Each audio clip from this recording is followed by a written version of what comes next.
1972, David Bowie y Ziggy Stardust. Un jueves por la noche, julio del 72. Exacto. Estamos en una Gran Bretaña bastante gris, un país de huelgas, de apagones. Millones de familias están viendo Top of the Pops, el programa musical que había que ver, y de repente, la pantalla se ilumina con algo que no encaja. Para nada. No es un cantante normal, es un ser de otro mundo. Totalmente. Pelo color zanahoria, tieso, desafiante, un mono acolchado que parece de astronauta y de arlequín. Y esa mirada maquillada que es a la vez, no sé, seductora y peligrosa. Y mientras canta Starman con esa voz que parece de otra galaxia, sucede algo que lo cambia todo. Con una naturalidad increíble, pasa el brazo por el hombro de su guitarrista Mick Ronson. ¿Lo atrae hacia él? Sí, lo atrae y le canta a él, a la cámara, a todo el país. Un gesto que parece simple, pero que, como describen varios textos, fue un auténtico terremoto cultural. Y ahí está el núcleo de todo. Ese momento no fue casual, no fue un arrebato, fue la culminación de un proyecto muy calculado. Bowie llevaba casi una década intentando triunfar. Probando un estilo, otro. Sin éxito. Eso es. Y Ziggy Stardust no fue un personaje más, fue su asalto final. Y para entender la caída, que fue brutal, primero tenemos que desmontar la creación. ¿De acuerdo? Pues vamos a ello.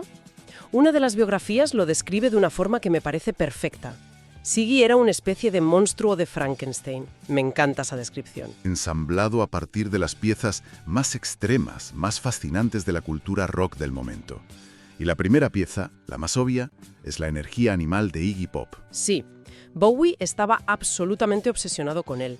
Lo había visto actuar con The Stooges y se quedó hipnotizado. Iggy era todo lo que él no era. Pura anarquía, peligro real en el escenario. Se arrastraba por cristales, ¿no? Se untaba con mantequilla de cacahuete. Una locura. No había filtro, era instinto puro. Y Bowie, que era un artista mucho más cerebral, más metódico, vio en esa energía salvaje el futuro. Quería canalizar esa impredecibilidad, pero, bajo su control. Claro. Pero si Iggy era el peligro, la otra gran influencia que se menciona es directamente la locura. Habló de Vince Taylor. Una figura casi olvidada. ¿Qué vio Bowie en él? Me parece la pieza más siniestra de este puzzle. Es que lo era. Vince Taylor fue un rockero británico de los 50 que tuvo algo de éxito, pero que se desmoronó por completo. Un mal viaje de ácido. Y Bowie lo conoció ya en Londres cuando Taylor había perdido la cabeza. Totalmente.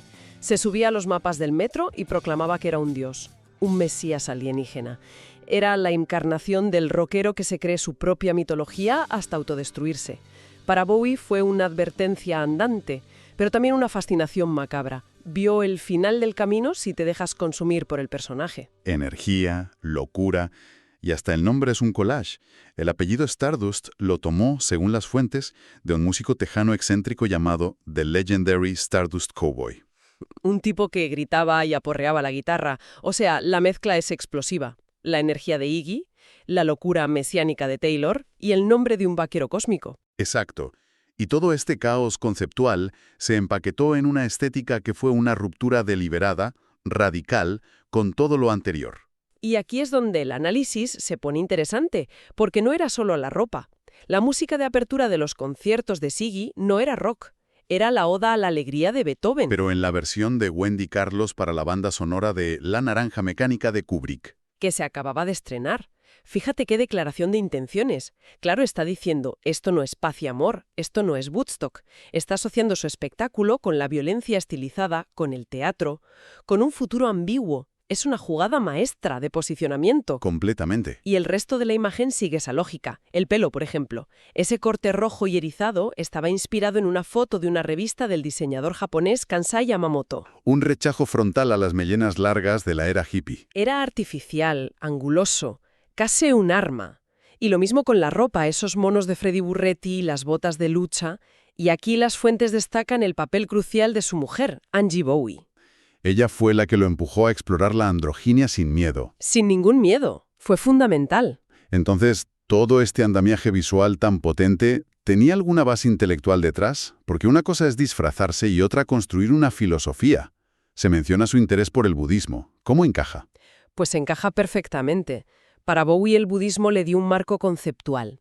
La idea budista del yo, como una ficción, como una ilusión efímera, le dio una especie de permiso intelectual para tratar a sus personajes como avatares. No como su verdadero ser. Exacto, como máscaras que podía crear y, más importante, destruir. Pero aquí es donde la cosa se complica, ¿verdad? Porque al principio la línea estaba más clara. Sí, en varias entrevistas de la época se da a entender que el álbum era conceptual, sí, pero improvisado. La idea no era que Bowie fuera Ziggy. Sino que contara su historia. Eso es. Pero esa línea entre creador y creación empezó a difuminarse muy, muy rápido. Se borró casi por completo. Y esa fusión culminó en ese momento del que hablábamos al principio, en Top of the Pops. Ese evento es el catalizador de todo.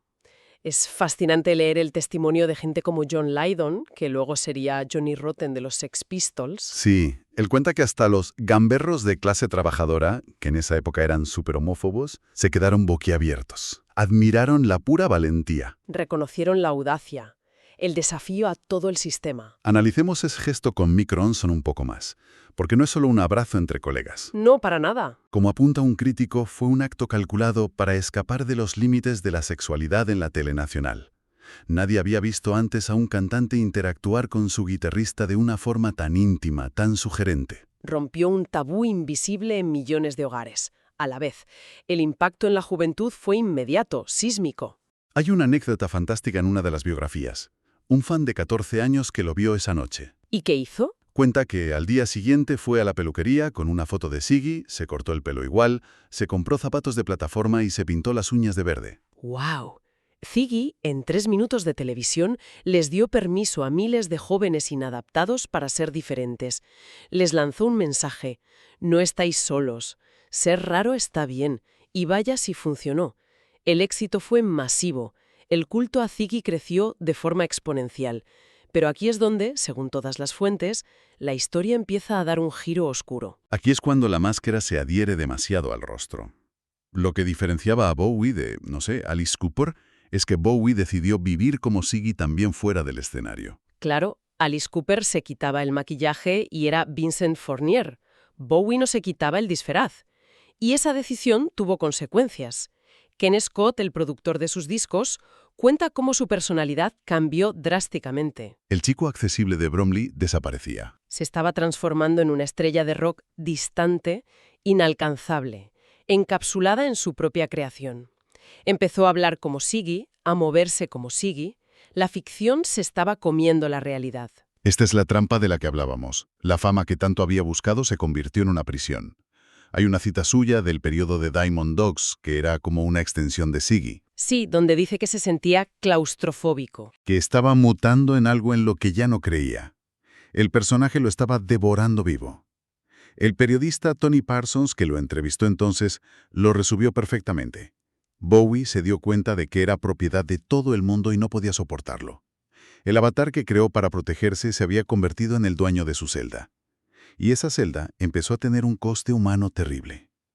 El primer peaje fue la relación con su banda, The Spiders from Mars. Claro, de ser un grupo de colegas de Hull que compartían furgoneta y sueños. A ser meros empleados que apenas veían a la estrella hasta minutos antes de salir al escenario. Se perdió toda la camaradería. Se convirtió en Bowie y los demás. Y eso generó un resentimiento enorme, claro. Pero el distanciamiento fue mucho más allá. Afectó a sus raíces, a su identidad como David Jones. Hay una historia desoladora que se repite en varias biografías sobre su hermanastro, Terry. Terry Barnes, que sufría esquizofrenia y que había sido una figura importantísima para él. Importantísima. Le descubrió el jazz, la literatura beat, pues un día, tras una crisis, se presentó en la mansión de Bowie.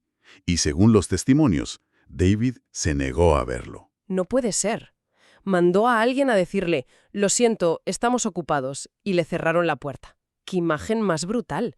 Es la prueba definitiva de que Ziggy, la estrella alienígena, había consumido por completo a David Jones, el chico de Brixton. Había levantado un muro infranqueable, no solo con el público, con su propia humanidad.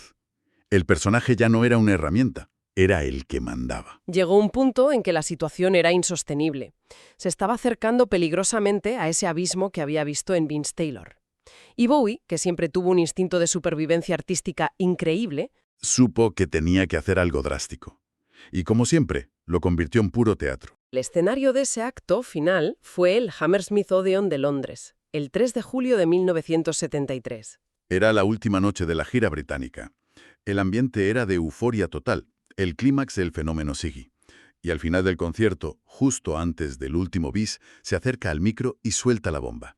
La frase exacta, que quedó grabada fue: de todos los conciertos de esta gira, este en particular se quedará en nuestra memoria. Sobre todo porque no solo es el último concierto de la gira, sino que es el último concierto que haremos. Y el público se quedó helado. En shock, los fans pensaron que se retiraba de la música para siempre. Hubo gritos, lágrimas, un caos absoluto. Y la banda tampoco tenía ni idea. Se enteraron en ese mismo instante. Imagínate. Pero, al leer los detalles, queda claro que no fue un impulso. Esto no era un final. Era un asesinato. Bowie estaba matando a su creación en público. Yo creo que hay que embarcarlo así, como un suicidio del personaje, necesario y deliberado para que el artista pudiera salvarse. Tony Visconti, su productor y amigo, lo dijo muy claro en una entrevista. ¿Qué dijo? Esa fama lo habría matado. Bowie entendió que tenía que sabotear el arquetipo de la estrella de rock antes de que ese arquetipo lo destruyera a él. Tenía que romper el molde. Y lo hizo con una teatralidad impecable. Dejar a la banda en la oscuridad fue cruel, pero efectivo. Y para maximizar el impacto, había filtrado la exclusiva a un periodista para que la noticia reventara en los periódicos justo al día siguiente. Quería que fuera un evento mediático global, no solo el fin de una gira, era un acto de supervivencia. David Jones, el artista inquieto, tenía que escapar de la jaula dorada en la que se había convertido Ziggy Stardust. Matarlo en el escenario, de forma tan pública y dramática, era la única forma de liberarse, de poder seguir creando, de poder convertirse en otra cosa. En el Duque Blanco, en el Hombre de Berlín, en todo lo que vino después. Entonces, ¿cuál es el balance final de todo esto? Ziggy Stardust fue sin duda un triunfo de la imaginación. Una construcción artística que definió una década y liberó a toda una generación. Totalmente. Les dio un himno y un uniforme a los inadaptados. Pero también fue una lección potentísima sobre el peligro de que una máscara se vuelva más real que el rostro que hay detrás. La historia de cómo el éxito puede convertirse en la forma más glamurosa y solitaria de autodestrucción. Exacto. Bowie tuvo que matar a su mayor creación para no morir con ella. Y para terminar, hay un detalle en una de las biografías más recientes que me parece una reflexión final perfecta. Años después, ya en los 80 o 90, Bowie consideró revivir a Ziggy para un musical de Broadway. Fíjate, es fascinante que lo considerara. ¿Y por qué no lo hizo? Pues llegó a la conclusión de que la verdadera fuerza del personaje residía precisamente en su cualidad efímero, en haber desaparecido en su punto álgido, dejando tantas opciones abiertas para que la gente interpretara. O sea que Ziggy tuvo que morir para poder permanecer inmortal en nuestra imaginación. Exactamente. Quizás ni siquiera su propio creador se atrevió a intentar domesticar de nuevo al hombre que cayó a la tierra.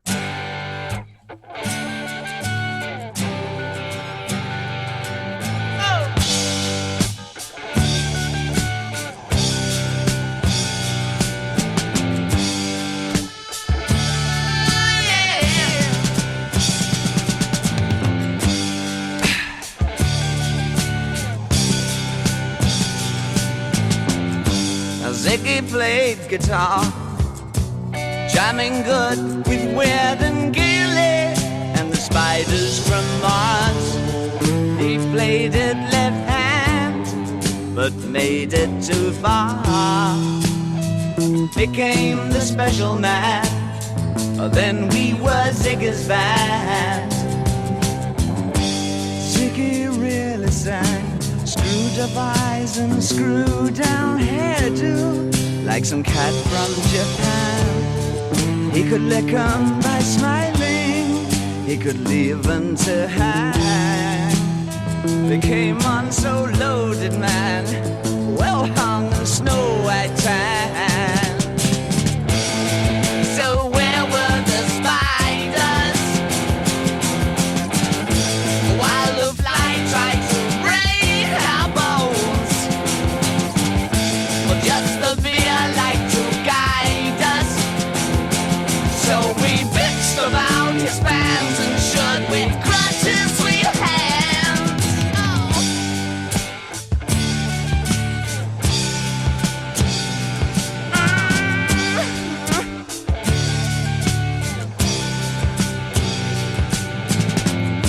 Ziggy played for time, jiving us that we were voodoo. The kids were just crass. He was the Nas with God-given ass. He took it all too far, but boy, could he play guitar.